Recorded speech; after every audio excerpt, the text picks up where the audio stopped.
महाराष्ट्र में लोकसभा चुनाव को लेकर सियासी सरगर्मी काफी बढ़ी हुई है।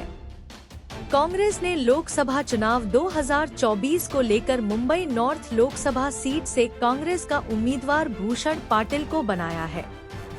इसी सीट से बीजेपी के उम्मीदवार पीयूष गोयल है। अब इस सीट पर बीजेपी के प्रत्याशी पीयूष गोयल और कांग्रेस उम्मीदवार भूषण पाटिल के बीच मुकाबला होगा।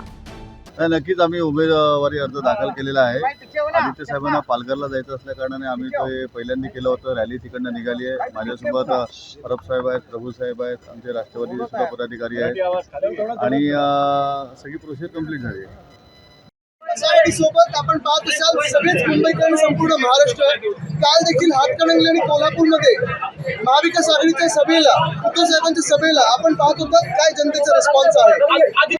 नक्कीच गेले अनेक दिवस प्रचार चालू होता। आज उमेदवारी अर्ज आम्ही भरतोय।